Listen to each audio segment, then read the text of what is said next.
Hi guys, welcome to Back to Basics. My name is Girish, your host for today. Today we have something to do with magic. Or is it illusion? Or is it both? We're not really sure yet. We'll find out when we speak to our new guest today. His name is Durgy Spade. He has a show. Nowadays, obviously with COVID nowadays, he's doing virtual shows, but generally he does multiple shows, weddings, bar mitzvahs, you name it. He has everything under his belt, or I should say under his sleeve. Well, anyway, so think about it this way. Magic was started back in 1500s, Houdini came up on 1800s, and now in the 2000s we're talking to Durgy Spade. Durgy, thank you for coming on our show today. What is up, my man? Thanks so much for having me. Yeah, absolutely. So Durgy, before we start anything about Back to Basics, what does Back to Basics mean to you? What does back to basics mean to me?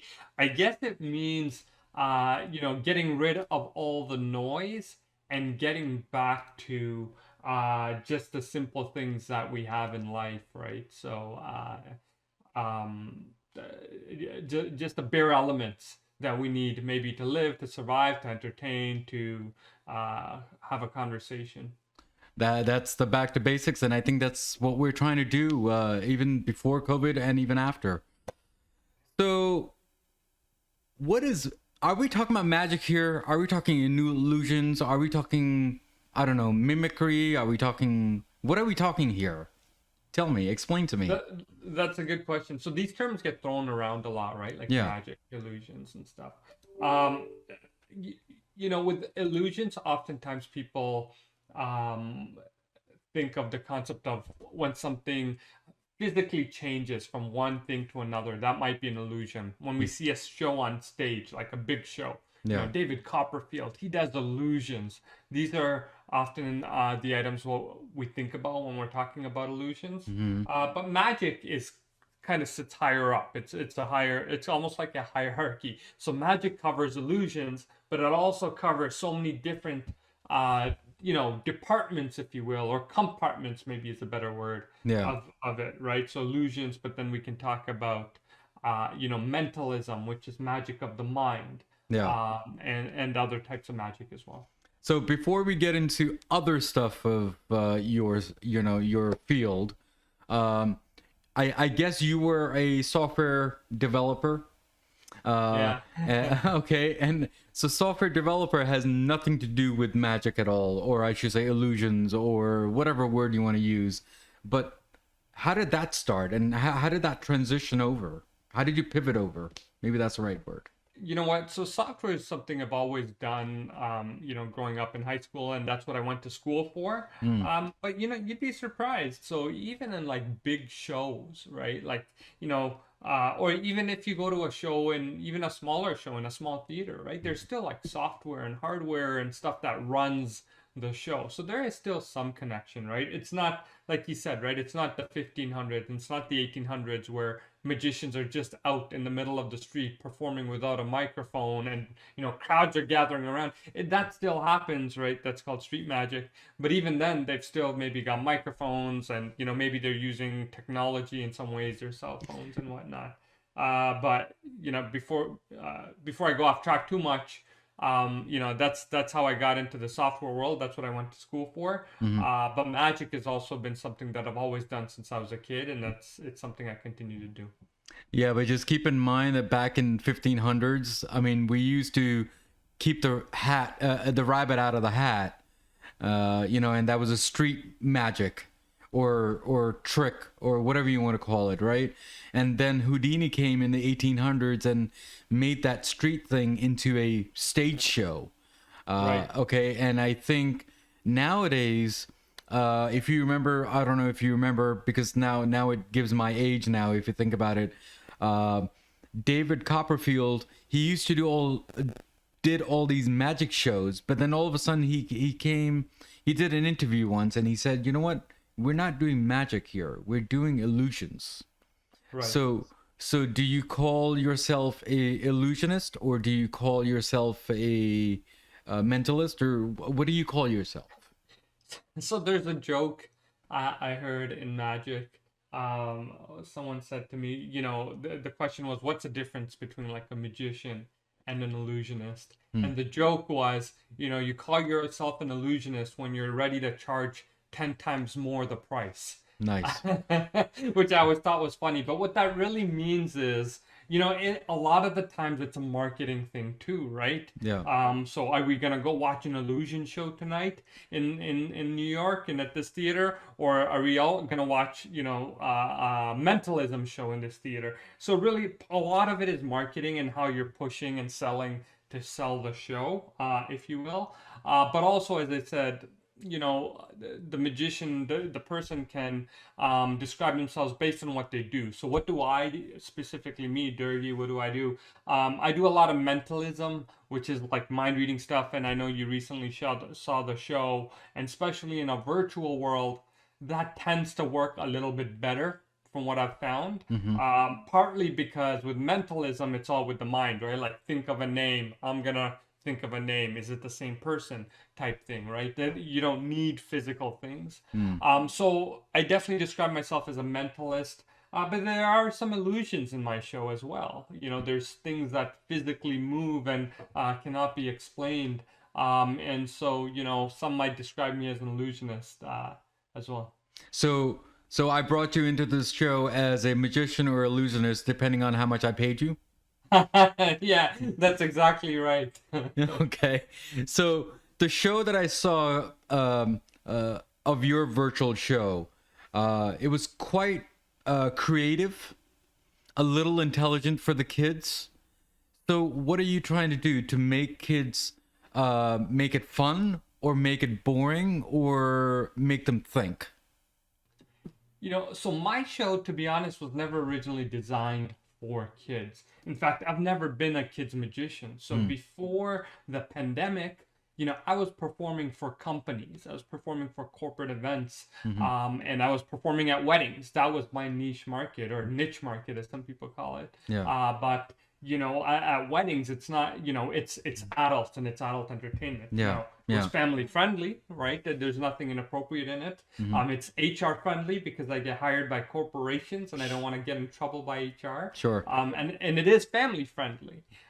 So to go back to your question, what am I trying to present to kids? The real answer is the show wasn't really designed for kids, but a lot of the times we had parents saying, "Hey, I watched a show, it was great. My 8-year-old would enjoy it." And slowly over time, it morphed into, okay, it's a family show, bring your kids, and they might enjoy it as well. Yeah, so I mean, one of the tricks, you pulled out a card and said to put it on the side, and then you called a random number, and that random number just said a number, and obviously one of those 4 symbols of the card, and it was there sitting.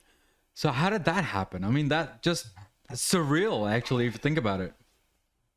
Yeah, and the short answer is magic. And the long answer is, I guess, just a lot of imagination, I guess. When I designed the show, the biggest challenge was, in a virtual world, how do I make you feel from where you are, wherever you are in the world? How do I give you that sense of magic? How do I make you feel like, almost like you were in a theater and you got this sense of astonishment? Yeah. How do I deliver that virtually? And that one bit that you're talking about is one of those moments in the show I'm really proud of, where I feel like most people sitting at home are like, what just happened? How is that even possible? Yeah, because when I saw that reaction from my family, and then the reaction of the people over there, almost everybody were like, WTF. I mean, it was just amazing of how that whole scenario happened. So I was kind of a little thrilled about that. And a coordination, I think, had to happen at the same time on that part, I think. I don't know. You tell me. Well, what I can tell you is there's no... Don't tell me a secret, because magicians are not supposed to tell secrets, but that was a lot of coordination, I think. I'm not exactly sure what you mean by coordination, but what I can tell you is, there's nothing that exists in the show where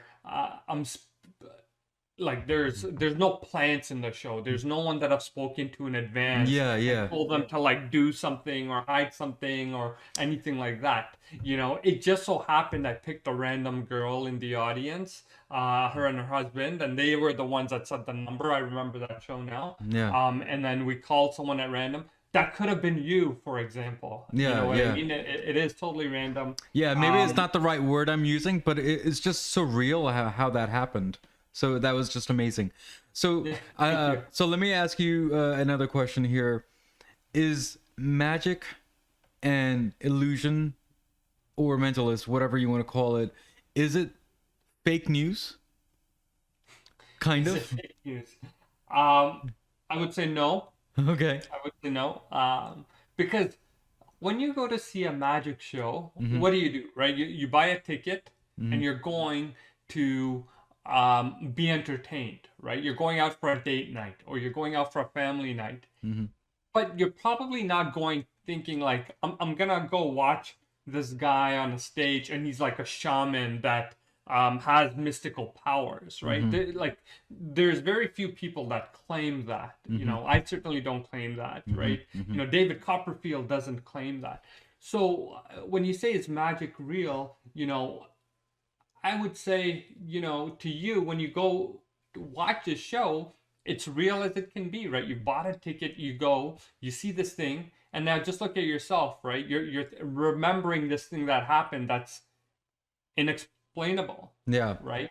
And so from that perspective, that's real. The feelings you're having are real, right? The thoughts you have are real. Yeah.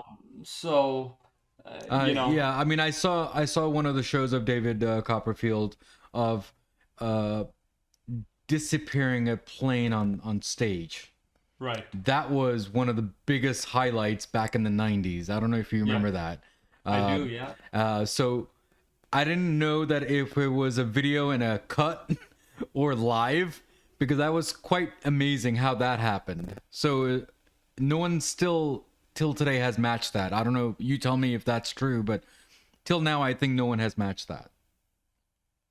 You mean that particular trick? Yeah, or a similar trick to that. Yeah, maybe not. I don't know. Ultimately, let me ask you this. If is it harder? Like conceivably, let's think about this. Like if I took a coin in my hand and it just vanished, Yeah, and it just disappeared, like I'm holding it, it's just gone. yeah, And now I did that to a plane. The only difference is it's a lot bigger. bigger. Right? Yeah, So the question, at the very, back to basics, if you will, if we go down to like the lowest level possible, we made like atoms disappear into the world somehow, and we know that's not possible. So, the fact that we made more atoms disappear, yeah. is that more is that more is that more exciting, is that more of something that we should what's the word I'm looking for, help me out, is that more Oomph. of say that again? Oomph, spark. I don't know. Is it more impressive, I guess what I'm trying to say, Yeah, like okay. the fact that I made a coin disappear versus a Yeah, plane, yeah, right? yeah, yeah, yeah. So, I mean, that's an extreme example, right? Yeah. So David Copperfield did that, but then maybe some other guy came and he made an elephant disappear. Yeah. Should I be more impressed? So I think or it's less I think it's the same thing that if I take my thumb and go like this, right, that it's broken. Like how we used to do for the kids, or Right. or the coin comes out of the ear type of thing. I mean, yeah, I think you're right in a way. It all depends on. It doesn't matter what the size is. I think it depends on. Yeah, I guess the trick itself. So, magic and science. You think that's the same thing, or it's two different connections? There's no connection between the two, is there? Oh no, there certainly is. Okay. There's a saying. Let me see if I'm probably gonna butcher it. You caught me off guard, but there's a saying something like advanced science is indistinguishable from magic. Okay. It's something along those lines. Like I'm paraphrasing a little bit. Mm-hmm. So, what's magic to us today Mm-hmm. is just going to be technology 20 years from now. Mm. And so, there is magic tends to be a little bit ahead of technology. Mm-hmm. 20 years ago, there was like a guy doing quote unquote virtual magic. This guy was so ahead of his time Mm-hmm. that the things you saw him do were, it felt like, yeah, it was so unexplainable. But now technology has caught up that a lot of magicians are doing virtual magic, including myself. Mm. And that's what I'm trying to say. Like magic is always a few steps ahead, Mm-hmm. and when technology catches up, magicians go, "Oh crap! The technology guys have caught up to us. This doesn't look like magic anymore. So Mm. we need to advance again." And then magic gets pushed. The boundaries get pushed so much more. And it's just a cycle. It's always playing catch up. So, yeah, that's how they relate. So do you think Houdini was a little ahead of his game back in the 1800s? Because Oh yeah. he was burying himself alive, handcuffing himself, tying up his jacket, going underneath the water. Yeah. I guess now everyone's doing it, but I think a little deeper now, or something like that. 100%. He was definitely ahead of his time, but he was also a master at publicity, right? Yeah. There was magicians before Houdini, right? Yeah. But we all know the name Houdini. We don't know, many of us don't know the names that came before him. And why is that? It's because Yeah. he, again, was a master at publicity. And that's what's really interesting to me, too, or at least one thing that's interesting. So, to be successful in a way, I use that and I put quotes around successful because that means different things to different people. But to be successful in a sense like Houdini, not only did you have to be a great magician, Mm-hmm. but you had to be great at marketing and publicity and getting people to, want to see you and watch you. There's a lot of underground magicians today that exist and no one's ever heard of. Yeah, yeah. But Durgi, I did a little homework. If you think about it, okay. So Okay. back in 19th century, there used to be a priest, Italian priest. His name Okay. was Saint John Bosco. Okay, he was a gospel magic who entertained children to teach children schooling and church with magic. Now, obviously, people they think it was a little boring, and that's where other people came in and made it more pizzazz out of it, a show out of it. So yeah, that's a little insight of what I've found about history of magic there. So, are you part of the Society of American Magic? Yes, Society of American Magicians.